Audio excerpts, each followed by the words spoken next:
बहुजन TV देख रहे हैं आप और मैं हूं आपके साथ पूजा। देश की संसद और राज्य की विधानसभाओं में महिलाओं के लिए 33% आरक्षण का बिल पिछले 25 सालों से अटका हुआ है। इस पर सरकारें वादे बहुत करती हैं। सभी सरकारों के आप मैनिफेस्टो में उठाकर देख लीजिए, आपको ये एक मुद्दा ज़रूर मिलेगा। लेकिन सत्ता में आने के बाद इस मुद्दे को हवाई बना दिया जाता है। इस पर सिर्फ बातें होती हैं, वादे होते हैं, लेकिन धरातल पर ये अब तक नहीं उतर सका है।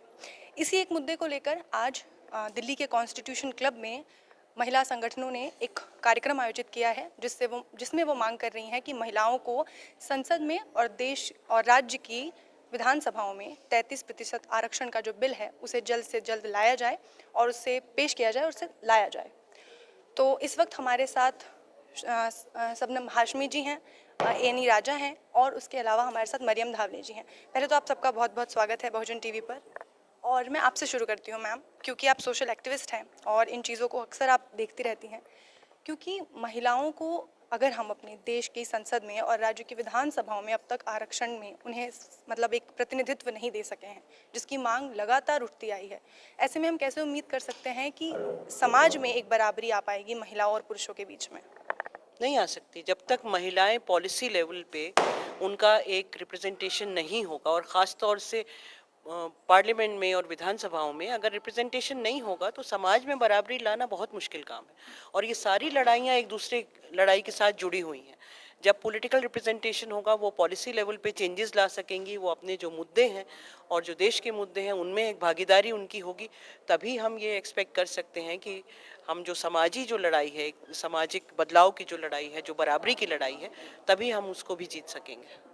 मैम, ये इसके पीछे का मुख्य कारण क्या रहा है कि सरकारें इस पे वादे तो करती हैं, इसको वो कहती हैं कि जैसे ही हम सत्ता में आएंगे इसे हम पेश करेंगे, लेकिन सत्ता में आने के बाद वो इस पर बिल्कुल ध्यान नहीं देती। इसके पीछे का जो बेसिक मुद्दा है वो क्या है, कारण क्या है? देखिए, कमिटमेंट नहीं है, कोई कन्विक्शन नहीं है। और ज़्यादातर जो पॉलिटिकल पार्टीज़ हैं उनमें खुद इतना पेट्रियार्कल माइंडसेट है, एक बिल्कुल उसमें औरत को एक बराबरी का दर्जा देना, बराबरी की नज़र से देखना वो है ही नहीं। जब तक हम माइंडसेट्स नहीं बदलेंगे पॉलिटिकल पार्टीज़ के, उनके कन्विक्शंस नहीं बदलेंगे, तब तक बहुत मुश्किल है कि ये बिल पास हो। क्योंकि ये जो नई सरकार है इन्होंने भी कहा था हम 50, ये तो 33 क्यों, हम तो 50% देंगे। उसके बाद वो भूल गए। तो जिस तरह से और सारी चीज़ों में औरतों ने लड़ाई लड़ी है और लंबी लड़ाई लड़ी है अपनी बराबरी की, कुछ चीज़ें हासिल की हैं, कुछ चीज़ें नहीं हासिल हो पाई, उसी तरह से इसकी भी लड़ाई लंबी चलेगी। लेकिन ये है कि ये संघर्ष तो जारी रहेगा। वर्तमान समय में अगर हम देखें तो अभी हमारे पास एक ही महिला मुख्यमंत्री है और विधानसभाओं में और संसद में अगर हम रिप्रेजेंटेशन की बात करें, जो कि अभी तक मिल नहीं पाया है, लेकिन पंचायतों के स्तर पे अगर हम देखें तो वहाँ 50% महिलाओं को बराबरी दी गई है। और उसका एक फ़ायदा भी एक रिसर्च बेस्ड स्टडी है, वो बताती है कि उसकी वजह से गाँवों में, पंचायतों में सैनिटाइजेशन पे ज़्यादा काम हुआ है, वहाँ की महिलाओं की जो समस्याएं हैं वो ज़्यादा अच्छे से निपटाई जा सकी हैं। तो अगर हम पंचायतों के लेवल पे इतना अच्छा काम देख सकते हैं, तो क्या सरकारों को ये नहीं दिखता कि इसकी ज़रूरत हमें विधानसभाओं और संसद में भी है? नहीं, इसकी ज़रूरत बिल्कुल है। और आप जो कह रही हैं बिल्कुल सही बात है कि जहाँ जहाँ महिलाओं को रिप्रेजेंटेशन मिला है वहाँ पे आप डेवलपमेंट वर्क देखें या इवन अदरवाइज आप देखें, जो पूरा जो एक सोशल सर्कल जो होते हैं उसमें आपको डिफरेंस दिखाई देगा। और अब मेरा ये मानना है, मतलब ये तो सबके सामने है, मेरा क्या मानना है कि पेंडेमिक में जो जो वेव 2 जो आई है उसमें हमने देखा, पूरी दुनिया में देखा कि जिन जगहों पे महिला प्रधानमंत्री थी उन देशों ने उसको बहुत बेहतर तरीके से उसको हैंडल किया है, पूरे क्राइसिस को।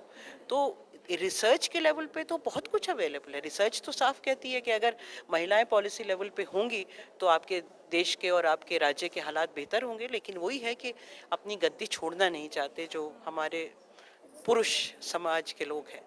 तो लड़ाई जारी। इस बार जिन राज्यों में चुनाव है या आने वाले केंद्र के चुनाव में इस मुद्दे को आप लोग कितने ज़ोर से उठाने वाले हैं कि इस पर ना सिर्फ बातें हों, ना सिर्फ मैनिफेस्टो में ये दावे आए, बल्कि इसको धरातल पे भी इसको अमली जामा पहनाया जाए? देखिए, हम राष्ट्रीय स्तर पे तो इसको उठाते रहे हैं और अब भी आज भी मकसद वही था कि 25 साल हो रहे हैं इस पूरी स्ट्रगल को, तो उठाते रहेंगे। लेकिन ये कि जो मैं अगर अपनी बात करूं तो हमारी तो 2.5 लोगों की संस्था है आवाज़ें बुलंद है। लेकिन बाकी बड़ी बड़ी संस्थाएं हैं और पॉलिटिकल पार्टीज़ के अंदर भी मेरा ये मानना है कि पॉलिटिकल पार्टीज़ के अंदर भी ये स्ट्रगल बहुत ज़रूरी है। क्योंकि वो जो माइंडसेट आप पॉलिटिकल पार्टीज का पहले बदलेंगे, वहाँ पे अगर औरतों का प्रेजेंस, आप किसी को भी देख लीजिए, कांग्रेस को देख लीजिए, किसी और को देख लीजिए, उनकी जो सेंट्रल कमेटीज हैं उसमें तो वही 10-12% पे आके रुक जाता है मामला। तो पार्लियामेंट और विधानसभा के साथ साथ पॉलिटिकल पार्टीज के अंदर भी महिलाओं का प्रेजेंस जो है उसको बढ़ाने की स्ट्रगल जो है, मैं कम से कम पर्सनली मैं तो बहुत इंटरेस्टेड हूँ कि उसके लिए आवाज़ बुलंद की जाए, क्योंकि जब वहाँ पे होगा तो ऑटोमेटिकली उनको टिकट भी देने पड़ेंगे। मैम, जो महिलाएं सत्ता में हैं, जिनको मौका मिला है रिप्रेजेंटेशन का, और बड़ी बड़ी एक्ट्रेसेस हैं, बहुत नामी गिरामी लोग हैं जिनको मौका मिलता है, उनको आप कितना रिस्पॉन्सिबल मानती हैं कि वो इस मुद्दे को पीछे छोड़ देती हैं जब उन्हें मौका मिलता है इस मुद्दे को उठाने का? नहीं, ऐसा ज़रूरी नहीं है कि सारी जिम्मेदारी उन्हीं की है जो इलेक्ट होके आया है, वो भी उठाएं, बाकी ये तो आम महिलाओं को उठाना पड़ेगा, क्योंकि ये सवाल जो है एक आम महिला का है। उसका अगर महिला का रिप्रेजेंटेशन नहीं है तो जो पॉलिसी लेवल पे डायरेक्ट इफेक्ट जो है वो हर महिला को हो रहा है। तो देश की हर महिला को ये सवाल उठाने पड़ेंगे। औरतों की बराबरी का सवाल है, चाहे किसी भी स्तर पे हो, घर के अंदर हो, नौकरी में हो, समाज में हो और या पार्लियामेंट में हो, हर जगह आवाज़ उठानी पड़ेगी। चलिए, और इस वक्त हमारे साथ मरियम धावले जी हैं। मैम, आज आप लोग ये मुद्दा उठा रहे हैं, 25 साल हो गए एक मुद्दे को लेकर। आखिर महिलाओं को रिप्रेजेंटेशन देने में इतनी क्या दिक्कत आती है सरकारों को? क्योंकि महिलाएं अगर आगे आई तो जो समाज का शोषण के आधार पर जो ढांचा है और औरतों का जो श्रम मुफ्त में समाज में जो लगता है, वो कहीं ना कहीं वो ढांचा कमज़ोर करने के लिए मदद होगी। औरतों को इसी तरह से देखा गया है कि औरतों की एक विशिष्ट जिम्मेदारियां हैं और सिर्फ उसी को उसने निभाना है, उससे आगे पीछे उसको आना नहीं है। मतलब उसका जो गृहस्थी है और डोमेस्टिक जो उसकी जिम्मेदारियां हैं, बस उसी को करना है। उसके उस चौखट को तोड़कर अगर वो बाहर आएगी तो फिर ये पितृसत्ताक समाज उसको रोकने की कोशिश करता है। ये बार बार होता आ रहा है, इसलिए 25 साल तक कोई बिल, ये तो ऐतिहासिक बिल है, ऐसा कभी नहीं हुआ है हमारे देश में 25 साल तक, और आम सहमति बनाने के बहाने से उसको लाया नहीं गया, पास नहीं करा गया।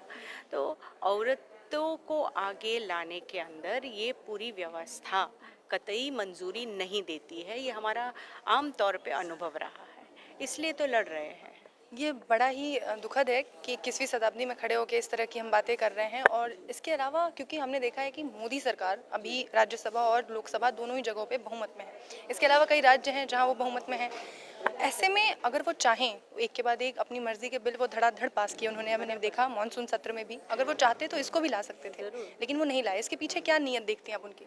तो वो तो मनुस्मृति के चाहते हैं भाई।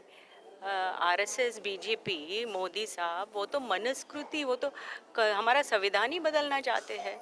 वो तो ये मानते हैं कि औरतों को बराबरी का हक नहीं देना चाहिए। वो जुमलेबाजी करते हैं, बेटी बचाओ बेटी पढ़ाओ, ये सब जुमलेबाजी है। और ये जुमलेबाजी स्पष्ट हो जाती है क्योंकि बेटी बचाओ आप बोलोगे, लेकिन जो हिंसा करता है वो हिंसा करने वालों को समर्थन देते हो आप, बीजेपी वाले। बेटी पढ़ाओ बोलोगे, लेकिन शिक्षा नीति के अंदर आप देखिए, आप बजट कम करोगे। तो ये सब जुमलेबाजी सरकार है, झूठ पे झूठ बोलती जा रही है। 2014 से आज तक कभी भी सच बात कही नहीं। मोदी जी ने सिर्फ एक ही सच कहा कि अच्छे दिन लाने वाले हैं, लेकिन हमारे लोगों ने समझा कि आम लोगों के लिए है। वो तो अंबानी अदानी के लिए अच्छे दिन लाने वाले थे, वो वादा तो पूरा कर रहे हैं अंबानी अदानी के साथ। लेकिन आम तौर पे ये मनुस्मृति में विश्वास रखने वाले कतई औरतों के बराबरी का हक मानते नहीं हैं। इसलिए ये सब कुछ मैनिफेस्टो में बोलने के बाद भी बीजेपी कभी भी ये बिल पास कराने के लिए पार्लियामेंट में लाया नहीं है। ये सच्चाई है। कल उद्योगपतियों को संबोधित करते हुए खुद प्रधानमंत्री ने कहा कि हमारी सरकार कन्विक्शन पे काम करती है, यानी हम दबाव में काम नहीं करते, हम जो भी करते हैं सोच समझ के फैसले लेते हैं। यानी इस बिल को ना पास करना भी उनकी सोची समझी। Exactly, yes. तो वो सोच कर ही नहीं पास करा रहे हैं, वो सोच कर ही देश को बेच रहे हैं, वो सोच कर ही पूंजीपतियों का टैक्स माफ कर रहे हैं। तो ये सोच कर ही तो कर रहे हैं। तो लोग मर रहे भूख से, औरतें जुल्म सहन कर रही है, उससे उसको कोई परवाह नहीं है। बहुत शुक्रिया। तो मैं अपनी ये सारी मेरी प्यारी छोटी बहनें जो यहाँ बैठी हैं, एनी बैठी हैं, भाषा, मरियम, पूनम, कविता, शबनम, अभिरामी, सीमा, इन सबको और आप सबको मैं बताना चाहती हूँ कि ये मोहिनी गिरी हैं कि जो, उठा लीजिए, जो एक रेल चेतना यात्रा लेके गई 1998 में, 5 दिसंबर 1998 में कहाँ गई? वो गई दिल्ली से एर्नाकुलम और चेन्नई और वापस, और पूरी जगह उन्होंने 18 स्टेशंस पे महिलाओं के एक बड़े से कपड़े के थान पे उन्होंने लाखों सिग्नेचर्स लिए महिलाओं के, कि इनको, सारी महिलाओं की तरफ से ये डिमांड आया कि विमेंस रिजर्वेशन बिल, जिसके बारे में बहुत अच्छी तरह से अभी एनी ने उसके बारे में आपको ऐसे ऐसे आंकड़े दिए हैं, ऐसे ऐसे फिगर्स दिए हैं, आप समझ सकती हैं कि 4% से हम सिर्फ 14% पे आए हैं। 4% था ना, आपने कहा था, 4% से हम सिर्फ 14% पे आए हैं। और ये सारा जो, ये समझ लीजिए कि इस वक्त नारे लगवाए, आपको मेमुना ने नारे लगवाए, आपको इस वक्त एनी ने नारे लगवाए, ये सरकार जो है, ये कोई ऊपर से आदेश नहीं है, ये हम लोगों में नहीं चुन के ये सरकार वहाँ रखी है। तो क्या इस सरकार को हम इसके बिल्कुल इसके ऑर्डर्स के नीचे अपने आप को बिल्कुल त्याग दें, अपना सारा स्ट्रेंथ को ख़त्म कर दें? मैं यहाँ खड़ी हूँ मुस्लिम विमेन फोरम की तरफ से। मुस्लिम विमेन फोरम जो न सिर्फ मुसलमान औरतों के लिए, मगर जितनी महिलाएं हैं across all segments of society, उनके लिए हम लोग काम करते हैं। हमारे लिए कोई फ़र्क नहीं है, मगर मुसलमान औरतें कई तरीके से ज़्यादा डिसएडवांटेज होती हैं। और मेरे साथ मेरे कॉलीग रियाज़ अहमद हैं। रियाज़ अहमद, आप खड़े हो जाइए। रियाज़, मैं समझती हूँ कि मर्दों को भी इसमें शाना बशाना होना चाहिए, इसलिए एक मुसलमान मर्द खड़ा है सब महिलाओं के लिए अक्रॉस ऑल डिवाइड्स, तो इनको भी मैं आपसे इंट्रोड्यूस कराना चाहती थी। और मैं आपसे ये कहना चाहती हूँ कि इस वक्त एनी ने एक बात कही जो मैं उसको रिपीट करना चाह रही हूँ। एनी, आप ये मेरी बात आप सुन लीजिए, I am repeating what you are saying.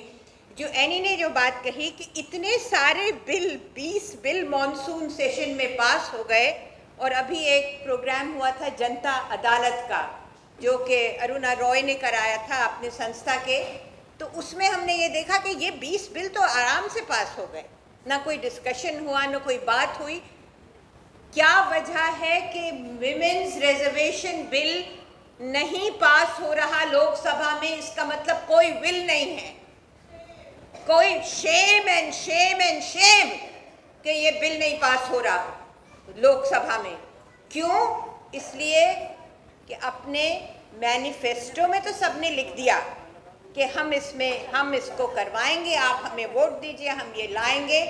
मगर जैसे फिर एनी ने ये बात कही कि जब आधी फीसद इस मुल्क की आबादी बाहर खड़ी होगी तो कैसे उसके फैसले जो हैं, कैसे ये पूरी जनता के लिए फैसले हो ही नहीं सकते अगर आधी आबादी बाहर खड़ी है।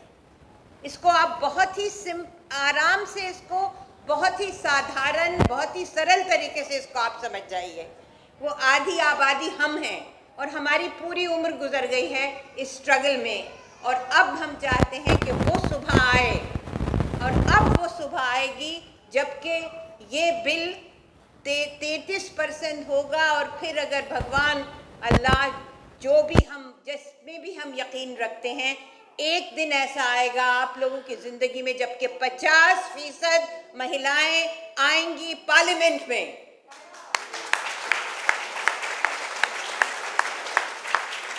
आखिरी बात मैं कहना चाहती हूँ कि योजना आयोग में हमने ये किया, एक कोशिश हमने ये की, और आप इसको प्लीज़ समझ लीजिए कि पूरा जो योजनाएं बनती हैं, हमने उसमें पूरी योजना को महिला के नज़रिए से योजनाओं को देखा, और देखा कि अगर ये कोई भी सेक्टर हो तो उसमें महिला का हर चीज़ में भागीदारी है। आदत ये होती है कि महिला को वुमेन एंड चाइल्ड में रख दो, महिला को हेल्थ में डाल दो, महिला को एजुकेशन में डाल दो। अरे भाई, एनर्जी में क्यों ना डालो, पंचायती राज में क्यों ना डालो, किसी ट्रांसपोर्ट में क्यों ना डालो महिला को, फॉरेन अफेयर्स में क्यों ना डालो, होम में क्यों ना डालो। तो हर विभाग में महिला के नज़रिए से देखना हमने ये कोशिश शुरू की। तो ये लोग आए, इन्होंने ख़त्म ही कर दिया। कोई बात नहीं, ख़त्म हो गया, हम सब निकल गए वहाँ से, मगर उससे अच्छा मॉडल लेके आओ जिसमें महिलाओं की नज़र से देखा जाए। पूरी मुल्क की डेवलपमेंट महिलाओं के नज़रिए से, इसको इंग्लिश में बोलते हैं फ्रॉम द फेमिनिस्ट लेंस, महिला के नज़रिए से देखा जाए। हमने कोशिश की बहुत, हमने इसमें ज़्यादा कामयाबी हमें नहीं हुई, मगर अगर ये चीज़ आगे बढ़ती तो एक बहुत बड़ा कदम था इस पूरे डिस्पेंसेशन के लिए। तो यही अभी मोहिनी गिरी ने मुझसे ख़ास तौर से कहा, एनी को मेरी दुआ देना और सब लड़कियों को, जितनी मेरी बच्चियां हैं उनको मेरी तरफ से दुआ देना और कहना, मेरी व्हील चेयर आ नहीं सकती, बहुत मेरे लिए मुश्किल है, मगर my spirit is with you, और आप यकीनन आप कामयाब होंगी। सबकी दुआएं और सबके एफर्ट्स और सबकी जद्दोजहद आपके साथ है। बहुत बहुत शुक्रिया।